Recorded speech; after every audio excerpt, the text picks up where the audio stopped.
Voltamos, meus queridos, voltamos.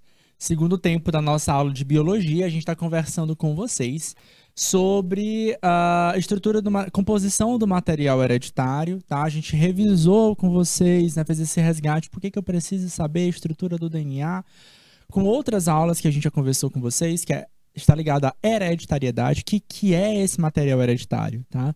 Então, gente, o material hereditário é o que a gente chama de material genético, tá? O DNA, o RNA, certo? E eles são importantes por vários motivos, tá? Primeiro motivo é o DNA que vai determinar que características é que eu vou possuir. Ele é determinado pelos nossos ancestrais, porque eles foram passados de pai para filho, tá? Nós somos descendentes dos nossos pais, tá bom? E outro ponto ele determina a produção, a síntese proteica, tá? Então esse é o material genético, a gente conheceu um pouquinho sobre eles.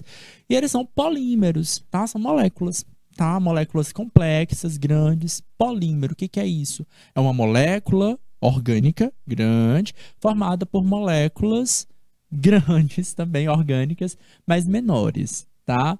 Então a gente junta vários e cria uma molécula maior, tá?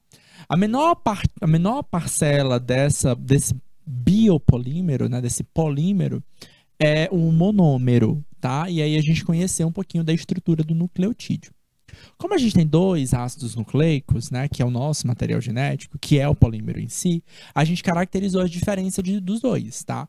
Então, a gente viu a estrutura do nucleotídeo do DNA e do nucleotídeo do RNA. Eles são muito parecidos, tá? Por isso, eles pertencem à mesma classificação. É um ácido nucleico. Mas existem diferenças, tá? Grupo de cadeias pentoses, bases nitrogenadas e, claro, a estrutura final do DNA, do RNA. A gente já vê logo, né? DNA tem a dupla fita que se enrola, certo? E o RNA é uma única fita também, que pode ou não estar enrolada, como a gente vai ver logo mais. Tá bom?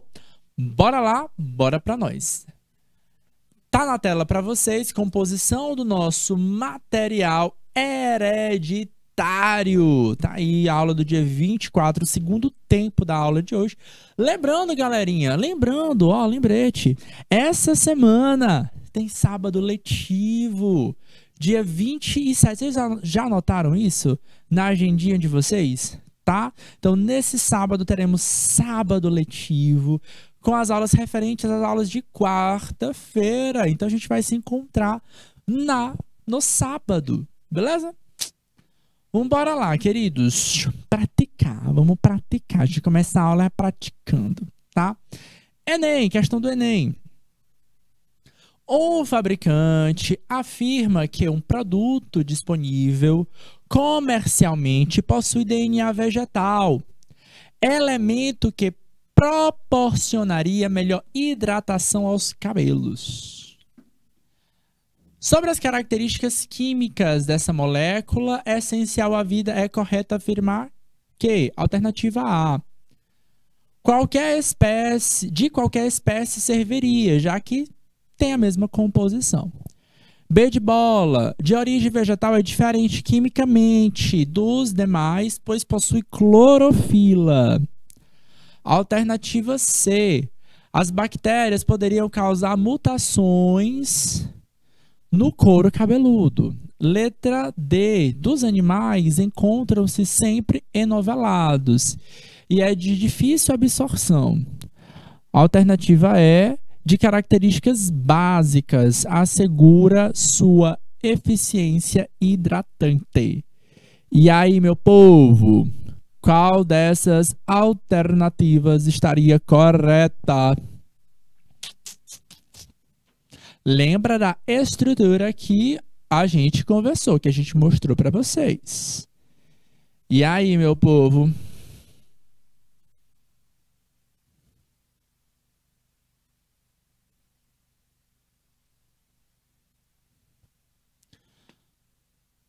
São Francisco já colocou aqui uma alternativa. E aí os demais? Cadê Baixa Grande do Ribeiro? Cadê Uruçuí? Cadê, meu povo? Quero participação de todos. Gente, lembra lá, ó. Vou ler de novo o enunciado. Um fabricante afirma que um produto disponível comercialmente possui DNA vegetal. Significa dizer que esse DNA é de origem da planta.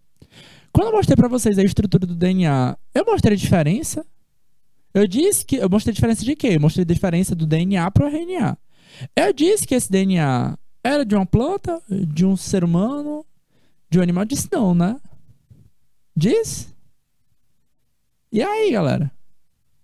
Vamos lembrar, ó, gente, DNA é uma molécula, certo? Ó lá, a alternativa já foi, ó. DNA, galera, é uma molécula orgânica, que é um ácido nucleico. A estrutura dele é igual para qualquer ser vivo. Professor, de qualquer espécie tem DNA, é igual, certo? Eu vou voltar aqui, ó, Vamos voltar aqui, ó. Isso aqui não foi à toa, não. Essa revisãozinha bem aqui não foi à toa, não. O genótipo é o conjunto de genes que vai ter lá no meu DNA. Mas eu não manifesto ele. A manifestação é o fenótipo. Eu preciso produzir proteínas, que é um outro composto. Ácido nucleico é um composto, proteína é outro. O DNA em si, tanto faz. Certo? A não ser que eu coloque esse DNA para gerar uma substância que eu queira. Que foi justamente o que estava naquela questão aqui, ó. Cadê? Que é justamente o que estava nessa segunda questão aqui, certo? Não, nessa primeira questão aqui. O que foi que aconteceu aqui? Eu peguei o DNA do meu interesse, um fragmento do DNA do meu interesse. Qual era o fragmento do DNA do meu interesse? O fragmento ligado a gene da insulina, para produzir a insulina. Como eu disse para vocês, a insulina, galera, ela é uma proteína. A transcrição e a tradução são processos para gerar essa proteína. A insulina em si é o que eu quero. Se eu colocasse só o gene, só o fragmento do DNA num tubinho e pedisse para uma pessoa tomar, ia funcionar? Não. Certo? O diabético, pode me colocar um pouquinho na tela, Renan? Ó, só para a gente exemplificar a diferença, tá? O que vocês dessa questão lá, a comparação dessas duas questões. Olha só como elas são parecidas, tá? O que aconteceu ali no caso da insulina, tá? O que é essa insulina? A insulina é o hormônio produzido por nós, seres humanos, que controla a quantidade de açúcar no sangue. Pessoas que são diabéticas não produzem ou produzem insulina insuficiente comparada à sua alimentação. Tá bom? Vários motivos podem levar a esse caso, tá bom? Então, quando eu não consigo produzir o suficiente, eu preciso, de alguma forma, estimular essa produção. Ou eu tomo um remédiozinho para poder dizer pro pâncreas, ei, produz aí, vai, força, produz um pouquinho mais. Ou a gente toma, de fato, a insulina já pronta, tá? E de onde é a produção dessa insulina? É que nem essa questão diz pra gente. Essa é a primeira questão que a gente respondeu no dia, tá? Então, qual foi... Na primeira aula, tá? Então, a gente já está na segunda aula, volta lá para a primeira aula se você estiver assistindo essa aula gravada, tá? Então, na primeira aula, a gente responde ela. E aí eu falei para vocês o seguinte, não adianta, qual a conexão dela com essa questão que eu estou apresentando para vocês agora? Não adianta eu colocar num tubinho de ensaio, numa injeçãozinha, o DNA fragmentado, o gene da insulina, porque isso não vai fazer diferença. Eu, Assis, você que está assistindo essa aula, tem no teu DNA um gene para determinar a produção de insulina? Tem. Todos nós temos. Faz parte da característica humana nós produzirmos insulina. Algumas pessoas vão produzir pouco, insuficiente. Isso também pode ser uma característica genética. Pode, não obrigatoriamente, tá? Mas a gente já tem. Adianta receber esse DNA? Não. O que eu quero? Eu quero a insulina que eu não estou conseguindo produzir. Por isso eu insiro esse DNA na bactéria e peço para a bactéria, bactéria, agora que tu tem o DNA, produz um pouquinho de insulina. Aí ela produz, ela libera, eu pego só a insulina e eu coloco ela em agulha, em injeções. E eu posso aplicar isso nas pessoas, tá? Então é assim que é o tratamento de uma pessoa diabética, tá bom? Aí outra coisa. Vamos lá agora para essa questãozinha aqui que a gente estava respondendo agora, ó. Um fabricante afirma que no produto possui DNA vegetal. O DNA em si vai adiantar? Não, tanto faz. Seja da planta, seja de uma pessoa, seja de um animal, certo? Ah, mas professor, por que que não é a alternativa D? Porque tem clorofila. Bom, era interessante. Se a clorofila faz diferença, aí é uma outra história. Aí eu vou pedir para o engenheiro químico, tá? Que está desenvolvendo aquele produto dizer, não, mas realmente a clorofila ajuda a hidratar e tal, não sei o quê. Só que clorofila, gente, não é material genético. Não é RNA. Clorofila é uma proteína. Certo? De nada me adianta eu colocar um DNA ou um fragmento do DNA que sintetiza clorofila se eu não incorporo esse DNA no meu DNA. Se eu não incorporo DNA vegetal no meu DNA. E é claro que a gente não vai fazer isso porque é antiético. Tá bom? Então, o erro da alternativa B, que eu vi que vocês colocaram aí, ó, a de origem vegetal é diferente quimicamente? Não, não é diferente quimicamente, tá? E clorofila não faz parte da molécula de DNA. Clorofila é uma proteína, assim como a hemoglobina, assim como a queratina, a melanina, que eu citei durante a aula de hoje. A clorofila é um pigmento fotossintetizante, lembra lá? Ele é fenótipo. É por isso que eu enxergo a folha verde, por conta da clorofila. Ela absorve ela absorve raios solares com comprimentos de onda diferente do verde. Ela reflete a cor verde, certo? Por isso eu enxergo ela verde. Quais seriam os erros das outras? A alternativa B, das bactérias, poderia causar mutações no couro cabeludo, o DNA das bactérias é similar, e se ele não for incorporado, volta lá na primeira questão que a gente respondeu, no primeiro tempo, ela fala que eu preciso colocar ela de alguma forma muito específica, de um vetor, talvez eu precise de um vírus, eu preciso de alguma coisa para incorporar. Se eu jogar só o DNA, nada vai acontecer. Eu preciso ter um mecanismo para que aquele DNA seja incorporado no DNA da célula hospedeira. Só o DNA em si não vai fazer diferença, só aumentou o volume. A alternativa D de dado dos animais encontram-se sempre enovelado e é mais difícil a absorção. Eu mostrei para vocês a estrutura, é a cromatina, e isso é em todas as células eucarióticas, tá? Mas ele não vai ser absorvido por conta disso. E a alternativa E, de características básicas, assegura a sua eficiência hidratante. O DNA em si não vai garantir isso, tá bom?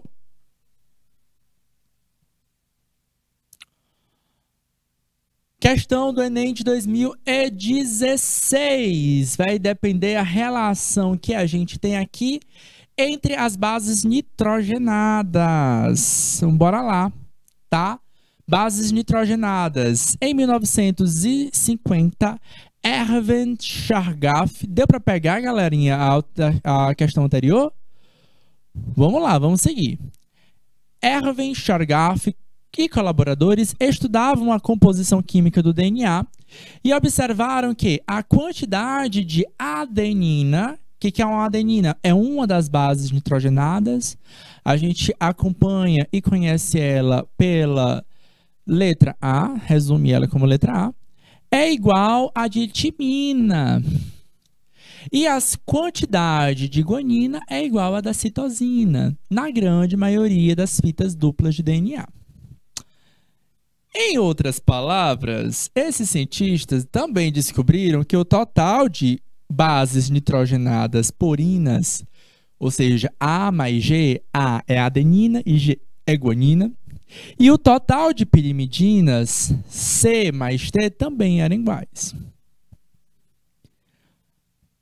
Eu ainda vou explicar isso aqui para vocês, mas interpretação de texto ajuda a gente a entender um pouquinho. Olha só o que ele está me dizendo assim. Seguinte, que Erwin Chargaff percebeu que a quantidade de adenina é igual a de timina. Eu pego uma molécula de DNA que tem fita dupla, a adenina é igual a de timina e de guanina é igual a de citosina. Foca nisso, tá? Foca nisso aqui, ó. Quantidade de adenina é igual a de timina, quantidade de guanina é igual a de citosina. Pergunta: um professor trabalhou esses conceitos em sala de aula e apresentou um complexo como exemplo de fita simples de DNA.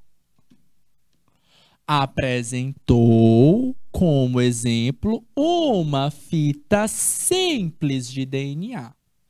Eu apresentei para vocês, eu falei, ó, uma diferença que a gente tem do DNA para o RNA, porque o RNA vai apresentar a fita dupla. Então, o professor só apresentou um dos ladinhos desse DNA, certo? Nesse modelo que o professor apresentou, a gente encontrou 20 adeninas, 25 timinas, 30 guaninas e 25 citosinas, tá? Em resumo, galera, tá? Para que vocês possam responder essa questão, vocês vão precisar do seguinte conceito. Toda adenina se liga a outra timina e toda guanina se liga a uma citosina e vice-versa, tá? Pergunta da questão é essa aqui, ó. Qual a quantidade de cada um dos nucleotídeos quando considerado a dupla fita de DNA formada pela fita simples exemplificada pelo professor? Então, o que vai acontecer? A fita simples, um dos lados, tem 20 adeninas, 20 timinas, 30 guaninas e 30 guaninas e 25 citosinas, tá? Quando eu for colocar a segunda fita de DNA, essa fita não vai ser igual à primeira. Então, não adianta só multiplicar por 2. Não é isso, tá? O que eu preciso fazer aqui é saber qual é a quantidade de adenina, de timina, de guanina e de citosina nessa segunda fita, e aí sim somar a ela.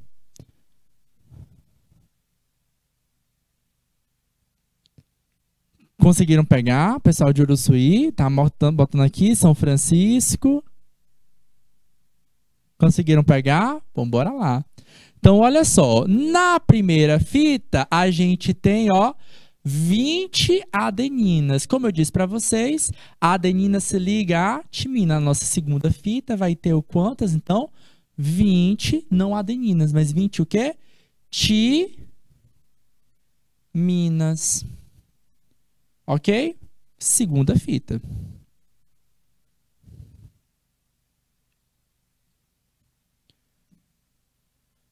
Na primeira fita, a gente tem o quê? Ó, 25 timinas.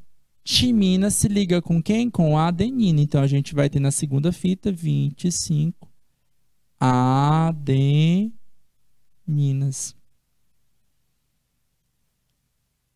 Estão acompanhando? Bora lá. Na primeira fita, a gente tem o quê? 30. O quê? Guaninas. Guanina se liga com quem? Guanina se liga com citosina. Então, a gente vai ter também 30 citosinas. Por fim, na primeira fita, a gente vai ter 25 citosinas. Consequentemente, na segunda fita, a gente vai ter 25. O quê? Guaninas. Agora é só somar. Adenina com adenina, citosina com citosina, guanina com guanina, timina com timina. Melhor alternativa aqui pra gente, C. Alternativa C. Tranquilo, tranquilo, tranquilo, tá? Eu vou só pra gente conversar e mostrar mais pra vocês, ó. Tá aqui, ó. O que liga cada fita, foi aí onde a gente parou na primeira aula, ó.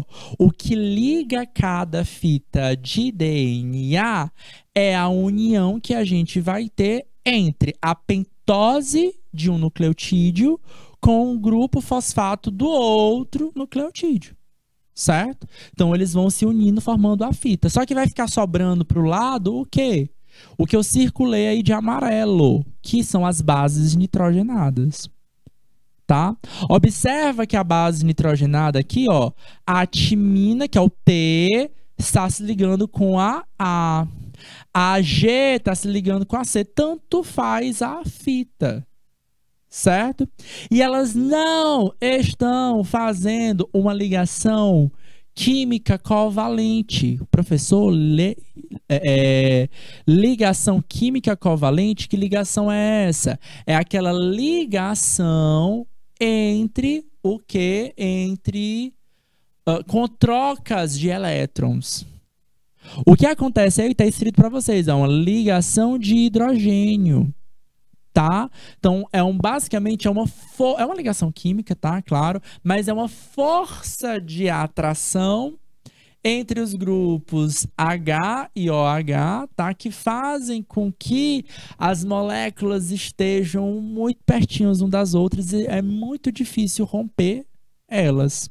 E eu vou chamar a atenção isso para vocês porque é aí onde a gente vai conseguir separar essas fitas. Porque sim, eu preciso separar essas fitas por vários motivos. Seja para gerar uma proteína ou para duplicar esse DNA, que é o que a gente vai falar agora. Tá? Então foca aqui, ó. Vamos focar de novo na ligação de hidrogênio. O que é a ligação de hidrogênio, professor? A ligação de hidrogênio, ou também conhecida como ponte de hidrogênio, é a força que atrai duas ou mais moléculas, tá? Entre os átomos de hidrogênio e de OH. Tá? Então ela vai ter uma força de atração. Comum isso, é muito comum esse termo, né, ponte de hidrogênio, acontece justamente por conta da força conhecida entre as moléculas de água, tá? A molécula de água ela tem essa força de atração e ela é muito forte, tá? Se eu perguntar para vocês, água mole ou água é dura? Depende, né, professor? Depende da forma como a gente interage com ela, né? Então, quem aí já foi no rio e molhou a mão, sabe que é tranquilo incorporar. Agora cai de barriga dentro da água para tu ver que não dói. Então, aquela força que a gente sente quando a gente bate na água com muita força de barriga na água do rio, do lago, de uma piscina, por exemplo, tá? Mostra a força que é uma ponte de hidrogênio pra gente. Porque a gente tem a dificuldade de romper essas pontes de hidrogênio. Então, como é que rompe essas pontes de hidrogênio? Por que a gente rompe essas pontes de hidrogênio? É o que a gente vai conversar agora sobre o processo de replicação, tá? Professor, o que é a replicação? A replicação é uma das propriedades características do DNA de se duplicar, tá? Eu preciso duplicar o DNA. A gente começou essa aula falando justamente sobre isso, explicando para vocês que o DNA, ele é a nossa forma de passar a nossa informação adiante, passar a nossa informação genética para os nossos descendentes, tá? Então é assim que a gente acaba passando a nossa informação. Agora, é claro, se eu tenho só uma fita de DNA, não dá para dividir, tá? Antes de dividir, a gente precisa primeiro multiplicar. A ideia da replicação é justamente essa. É que eu possa duplicar, eu tinha 1, dupliquei, agora ficou 2. Agora sim, já que eu tenho 2, eu posso dividir ele com alguém. A ideia da replicação é justamente essa. Como é que a gente duplica? Tá? Uma das mais importantes propriedades do DNA é a capacidade de duplicação, chamada replicação. Tá? Então, você pode ouvir esses dois nomes, duplicação ou replicação. Porque permite a continuidade do material genético em uma célula para outra, durante a divisão celular. Ou de uma geração para outra, pela reprodução. A replicação do DNA é catalisada pela enzima DNA polimerase. Bora explicar, bora ver como é que ela acontece. Tá? Então, na esquema ao lado, o que a gente está observando aí? A gente tem uma primeira molécula, uma molécula de DNA. Observem aí que ela tem 2 fitas. E aí o que está acontecendo? Ela foi duplicada. Então agora eu tenho 2 fitas de DNA. Presta bem atenção na cor das fitas que a gente tem aí, tá? Vocês estão observando a cor das fitas, tá? Na primeiro DNA, antes da replicação, eu tenho 2 fitas, cada uma delas de cor azul, certo? E aí o que aconteceu? Quando eu dupliquei, ficou uma banda dessa fita para uma das cópias e a outra banda para outra das cópias, certo? E aí elas geraram mais uma fita, que é a fita que está de cor amarela. Isso aí isso é uma propriedade muito comum, tá? Muito comum não, desculpa. Isso é uma propriedade marcante do processo de replicação. A replicação do DNA, ela é semi-conservativa. Isso significa dizer o quê, professor? Que a gente mantém a estrutura de uma das fitas de DNA e a gente cria a outra fita. Tá bom? Quando é que isso acontece? Quando é que a gente vai dividir? Quando é que a gente vai fazer isso? Todo o processo da replicação acontece durante uma das fases da intérfase, tá? Então, quando isso acontece? Canetinha. Quando isso acontece?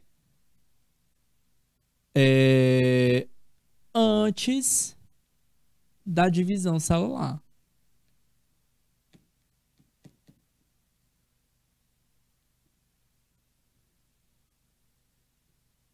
Mais especificamente na fase S da intérfase.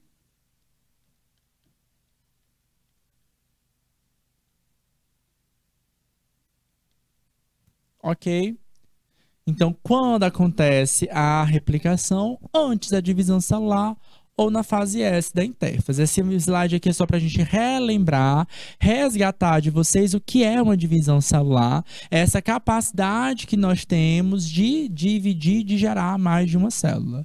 A gente tem 2 tipos de divisão celular, a gente tem a divisão chamada mitótica e a gente tem a divisão meiótica, tá? Ambas, antes de começar a divisão, a gente tem a replicação.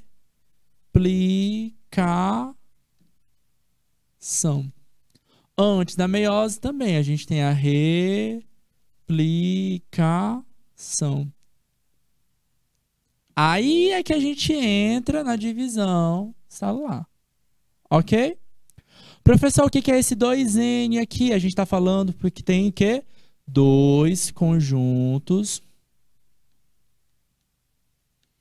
de cromossomos. Ou seja, a gente já tem o material repetido. O material que veio do pai e o material que veio da mãe. Aqui, para a meiose, é a mesma coisa. Esse 2N significa dizer que a gente vai ter 2 conjuntos, tá? Qual a diferença da mitose e da meiose? É porque a gente vai separar esses conjuntos, tá? Na mitose, a gente não separa. Observa que, ó, a gente também vai encontrar esses 2 conjuntos nas células formadas, enquanto na meiose a gente diminuiu também a quantidade de cromossomos, tá? Então a gente separa esses conjuntos. Mas é claro que antes da divisão, para dividir, a gente precisa multiplicar. Então, antes de acontecer qualquer divisão, seja mitose ou seja meiose, a gente precisa ter um processo de replicação. Professor, em que lugares, em que momentos a gente tem processo de divisão e de mitose? Normalmente no ser humano, o nosso crescimento ele é promovido através de divisões mitóticas. Lembra lá, o espermatozoide do teu pai com o óvulo da tua mãe se encontraram, fundiram e formaram uma única célula chamada zigoto. Mas você não é formado por uma única célula, né? Você é formada por milhões de células. Então, desde esse zigoto até quem você é hoje, muitas divisões celulares mitóticas aconteceram para formar o indivíduo adolescente que você é hoje, tá? Como vocês já estão nessa fase da adolescência, na fase da puberdade, vocês estão começando a formar também os gametas de vocês. Então, a formação de gametas do espermatozoide do óvulo é composta pela divisão celular do tipo meiose, tá? Para justamente formar o gameta que vai fundir com o óvulo, né? O espermatozoide que vai fundir com o óvulo com a metade, tá? Então, eu tenho a metade, eu vou fundir com o outro que tem a outra metade, formando um novo indivíduo. Tá bom?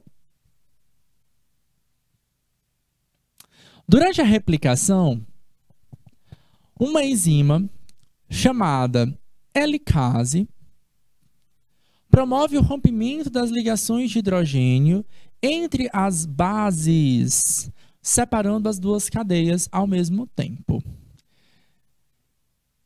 Ao mesmo tempo que a polimerase, que é outra enzima, tá? Então a gente tem a enzima helicase, do mesmo tempo que a polimerase, que é outra enzima, utiliza sequências de nucleotídeos de cada cadeia como molde para a montagem de uma nova, sempre respeitando o parâmetro das bases nitrogenadas. Aí vamos lá, ó, nucleotídeo do DNA. Por que eu não estou botando DNA aqui? Porque a replicação ela é exclusiva do DNA, tá? Outra coisa aqui, ó, importante. Replicação é do DNA. Não acontece, não ocorre no RNA.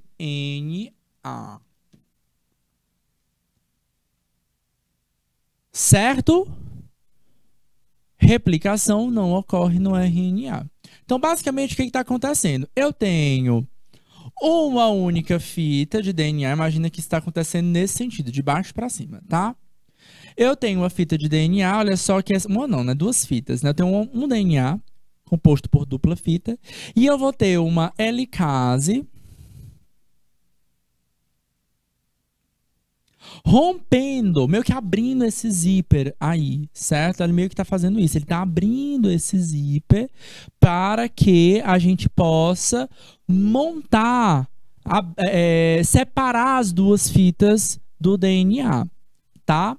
Ao passo que a gente vai ter uma outra enzima chamada polimerase, né? Ou na prática DNA polimerase, tá? Essa DNA polimerase, ela vai juntando, olha só, eu tenho vários fragmentos, cada um desses tracinhos aqui são nucleotídeos. Então, eu vou ter dispersos nucleotídeos e eu vou juntando esses nucleotídeos, fechando novamente o que? Esse meu novo, aquele meu zíper inicial. Ok? Então, a lógica por trás da replicação, basicamente, é essa, tá? Primeiro, a helicase abre esse DNA e a polimerase vai pegando os nucleotídeos que estão soltos e vai fazendo as conexões. Tá aqui de novo para mostrar. Esse nucleotídeo aqui, que eu estou mostrando para vocês, é só o nucleotídeo de quê? Do DNA. Por que eu sei que ele é do DNA, professor? Porque se eu olhar só para o nucleotídeo aqui, como é que eu sei que ele é do DNA e não é do RNA? Porque ele tem uma pentose chamada desoxirribose. Ok? Beleza? E aí, o que acontece? Beleza, tem lá a desoxirribose. Quando eu for separar esses grupinhos, eu vou lembrar também que as bases vão se conectar, aliás, as fitas vão se conectar entre as bases.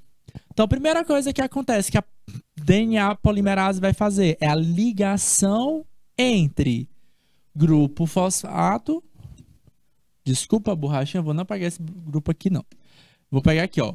Eu vou pegar, ó, grupo pentose de uma nucleotídeo com grupo fosfato de outro. Certo? Nesse outro tem uma pentose que se liga ao grupo fosfato de outro.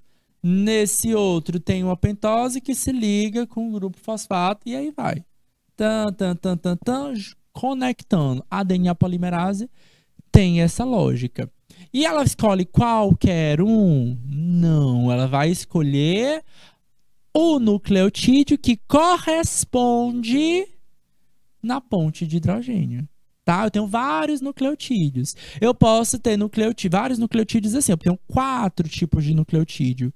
Tá? Eu tenho um nucleotídeo com a base nitrogenada timina, eu tenho um nucleotídeo com a base nitrogenada guanina, eu tenho um nucleotídeo com a base nitrogenada citosina e eu tenho um nucleotídeo com a base nitrogenada adenina. Então aqui somos 4. Então, desses 4, ele vai escolher qualquer um? Não, ele vai escolher o nucleotídeo correspondente da fita que já está pronta. Lembra lá, ó, eu abri a helicase abriu as fitas, mas ela não quebrou as fitas. Ela abriu como se fosse um zíper. Vai ter uma fita para um lado e vai ter a fita para o outro. Ela vai se manter inteira. Eu vou formar a nova fita, tá? E nessa de formar outra fita, eu vou olhar. Opa, nessa fita aqui, ó, a sequência tem uma timina, tá? Então eu vou trazer o nucleotídeo que tenha a base nitrogenada adenina. Aí eu faço aquela ligação, tá bom? Se eu tenho a base nitrogenada guanina, eu junto com quem? Com a base nitrogenada, ou com o nucleotídeo que tem a base nitrogenada citosina. Aí eu faço a ligação lá entre o grupo fosfato e o grupo pentose. Tá? E claro, as moléculas se fundem, né? Se aproximam através da força de hidrogênio, certo? E assim por diante. Lembra lá, timina sempre se liga com a adenina, guanina sempre se liga com a citosina.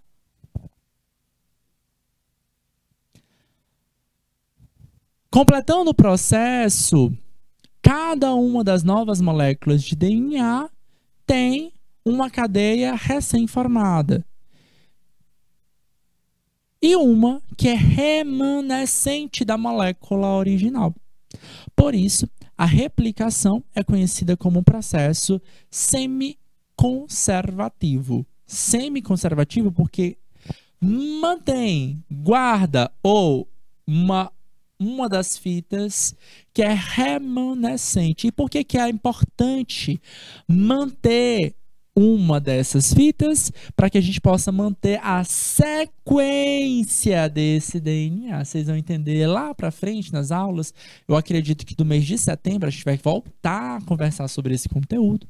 Tá? E a gente vai conversar um pouquinho com vocês sobre o processo de produção da proteína, que é o considerado o processo de transcrição e de tradução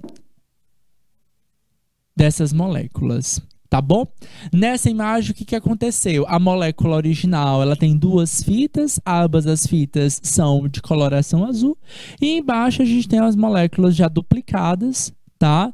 Uma molécula, você vai observar que tem uma fita azul para dar a alusão, tá? É para fazer uma menção, para você falar assim, ah, esse azul aqui é porque ela lembrar que é a mesma da fita do original, tá? É só para a gente fazer essa lógica. Não é que na prática ela seja colorida, tá bom? Bora praticar, bora exercitar. Bora lá, pessoal de Uruçuí, de São Francisco do Piauí, de Colônia do Gurgueia, de Baixa Grande do Ribeiro. Simbora, galera. Questãozinha 1. Considerando uma molécula de DNA sem qualquer mutação, apresentem 16% de bases nitrogenadas de citosina. Determine os percentuais de guanina, de timina encontrados nessa molécula. Justifique sua resposta. E aí, galerinha? Bora dar um minutinho para eles.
Foi? E aí, pessoal?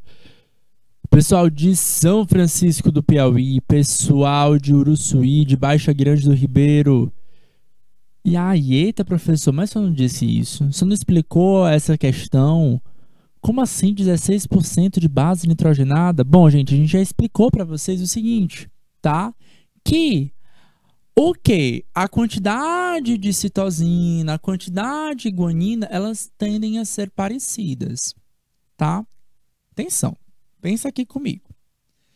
Citosina sempre se liga com quem? Com guanina.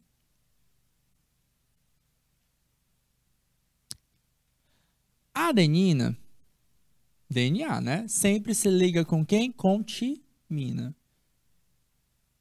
Gente, esses 16%, ele tem um percentual dentro do todo, certo? Dentro de 100%, certo? Então, a lógica que eu preciso entender é o seguinte: a mesma quantidade de... Se eu tenho uma certa quantidade de citosina, eu vou ter a mesma quantidade de adenina. A gente já fez uma questão justamente sobre isso. Então, se eu tenho 16% de citosina, eu vou ter outros 16% de quem? Então, se eu tenho... Botar a canetinha aqui, mudar a cor. Se eu tenho 16% de citosina, claramente eu também vou ter 16% de quem? De guanina, certo? Esses dois percentuais, ao se somarem, vão trazer aqui pra gente quantos por cento? 32%. E aí, o que sobrar, 68%, vai ser justamente os percentuais de adenina e timina, e a gente vai dividir esses dois percentuais. Tranquilos? Então, quantos por cento seriam? Olha lá, ó. Como a citosina e a guanina, a proporção dessas duas será igual, ou seja, 16% para cada um, somando-se 32%, tá? Então, qual é o percentual de guanina? 16%, tá? O restante das bases nitrogenadas, 68%, será dividido entre a adenina e a timina, cada uma delas. Então, se eu dividir 68%, a gente vai ter 34% de adenina e 34% de guanina, ou de timina. Quais são as respostas que a gente vai querer aqui? Ó? 16% para guanina. E, cadê a borrachinha aqui? Canetinha, botar a canetinha roxa. E para timina, a gente vai ter outros 34% para timina, certo? Tranquilinho. Mais uma questãozinha aqui agora para a gente praticar. O experimento de Melson-Stahl possibilitou checar a natureza semi-conservativa do processo de replicação do DNA. Mais tarde, com o avanço das técnicas de autorradiografia e de microscopia eletrônica, foi possível observar no processo de replicação do DNA de eucariotos a experiência de múltiplas bolhas de replicação, com ambas as extremidades chamadas de forquilhas de replicação, estendendo-se conforme a ilustração a seguir. Tá aqui a ilustração para a gente. Tá? Então, o que está acontecendo aqui para a gente? A origem da replicação em pontos diferentes, certo? Olha a imagem, preste atenção aqui na imagem. Vamos dar um zoom aqui nessa imagem para vocês fazerem uma análise para que a gente possa responder. Então, olha só. A gente tem, ó, uma fita dupla, tá? Uma dupla fita que representa justamente esse DNA. A gente tem 3 pontos azuis que estão marcados como a origem da replicação. Então, não acontece em um ponto só, em pontos diferentes, tá? E aí, o que está acontecendo? Nesse local aqui, acontece o que a gente chama de forquilha de replicação. As duplas se separam, lembra lá? A proteína helicase separa nas pontes de hidrogênio, rompe aquelas pontes de hidrogênio, certo? E aí a proteína polimerase começa a fazer a síntese da segunda fita, tá bom? A gente vai observando isso. Na fita original, vocês vão observar que a fita amarela, né, ou dourada, tá? Ela é representada aí as fitas originais, e essa coisa verde aí é justamente as novas fitas que estão sendo formadas. A gente conseguiu fazer essa leitura, tá? Em geral, quando vocês forem tentar ler, tentar olhar tudo, tá? Tenta ler cada palavra, forquilha de replicação, bolha de replicação, novo DNA, ó, nova fita do DNA tá marcado de verde. Estou conseguindo associar isso com o que a gente está falando aqui de replicação. Pois bem. Essas observações permitiram confirmar que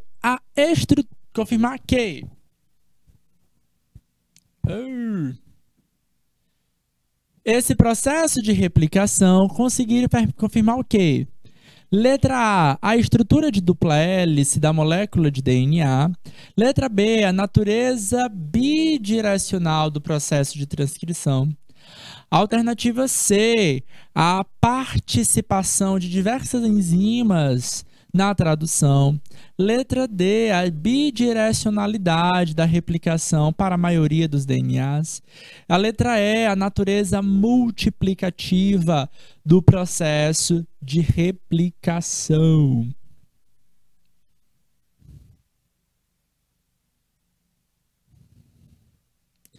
Meio que apareceu aí já a alternativa pra gente, né? Então, vamos embora lá.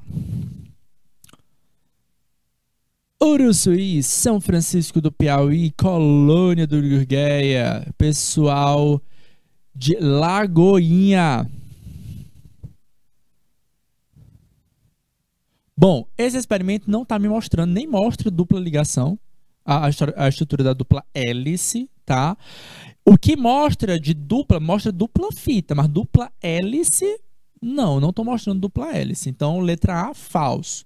Alternativa B, a natureza bidirecional do processo de transcrição. Qual é o erro da alternativa D de dado? Tá? Canetinha está ativada aqui, ó. Então, não estou mostrando essa estrutura dupla hélice. Qual é o erro da alternativa D? Eu não estou falando sobre transcrição, queridos. Eu estou mostrando aqui a replicação.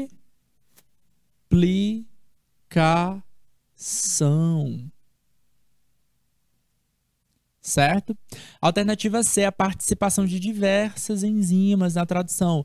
Esse experimento não me mostra. Vocês estudaram, cuidado, muito cuidado com isso. Vocês estão se preparando aí para provas como, por exemplo, do Enem, tá? Vocês estudam muito, vocês sabem muita informação e vocês já vão com sede ao pote para responder as questões. Aí nesse cuidado, a gente vai ter um cuidadinho aí antes de responder. Aqui é direto com o texto. O que é essa observação? O que essa imagem está me mostrando? Aqui ela não está mostrando enzima nenhuma, tá? Você sabe que tem duas, mas nesse caso, não, tá? Então, não está mostrando isso aqui. E 2, tradução, de novo, replicação. Alternativa D, a bidirecionalidade da replicação para a maioria dos DNAs. Certo? E letra E, a natureza multiplicativa do processo de replicação. Não, aqui está mostrando a natureza bidirecional. Começou a nascer aqui e à medida em que esse DNA vai sendo processado através da DNA polimerase, elas vão seguindo caminhos diferentes até elas se encontrarem e tá com o DNA todo pronto. Beleza? Alternativa D. Bora fazer mais uma questão, galera. Questão número 3.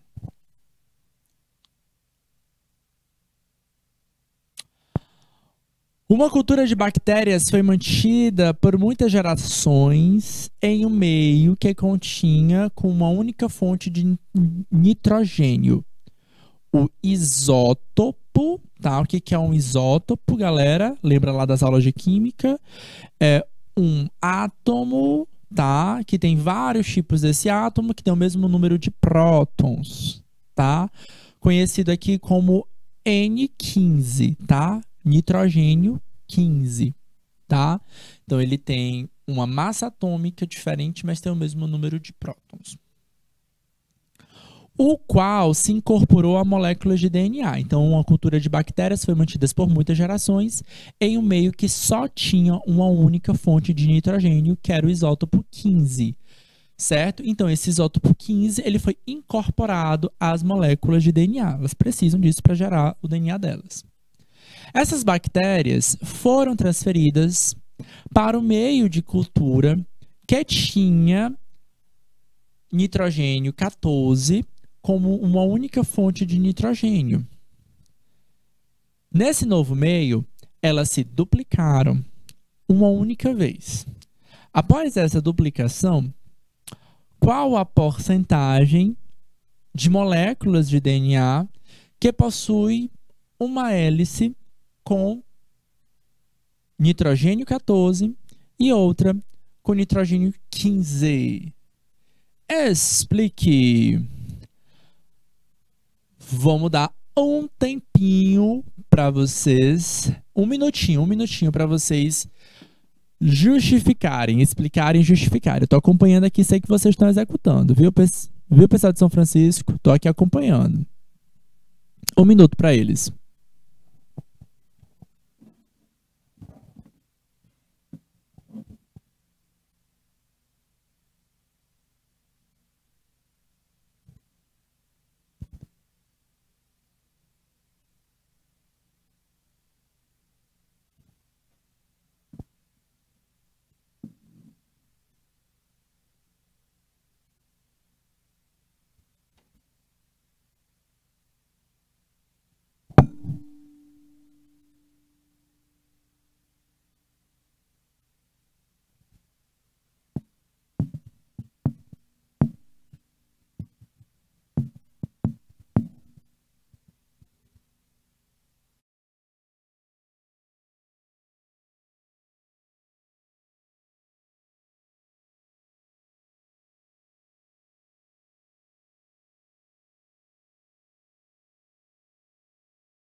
Bora lá, galera, bora lá. Ó, atenção, para responder essa questão, eu preciso lembrar da natureza semiconservativa que o DNA, que a replicação vai proporcionar, certo?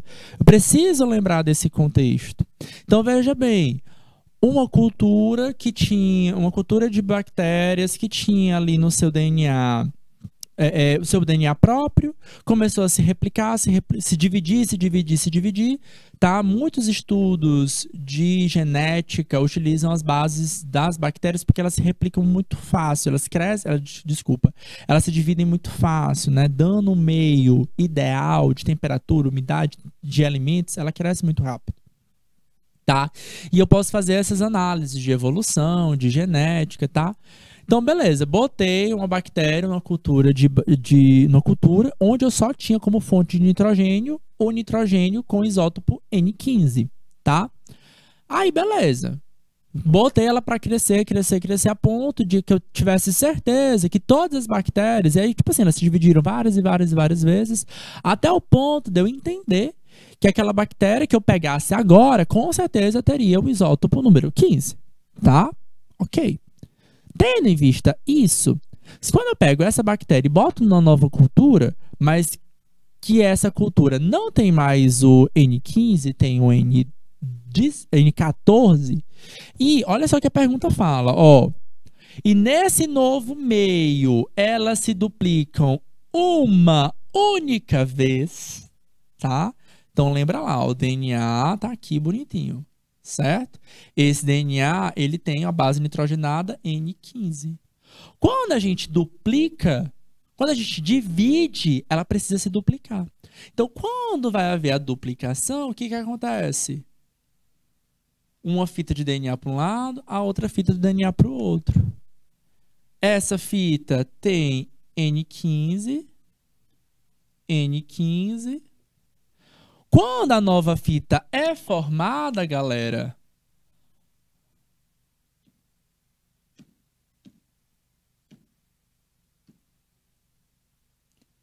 eu vou formar agora uma fita com, na verdade, N14, mas é só uma vez. A pergunta é, após a duplicação, qual seria a porcentagem de moléculas de DNA que possuem a hélice N14 e a outra com N15? Resposta. Todas as moléculas de DNA são da cultura terão a hélice 14 e a outra 15.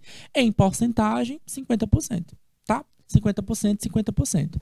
Todas as moléculas de DNA antes da duplicação tinha duas hélices com N15, após a duplicação, no caso do DNA é semiconservativa, ela mantém uma fita de N15 e ela ganha outra de N2, tá?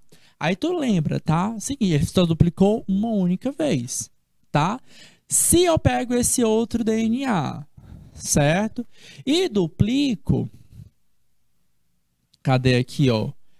N15, N14, e eu pego outra fitinha aqui, cadê o roxo? Roxo aqui.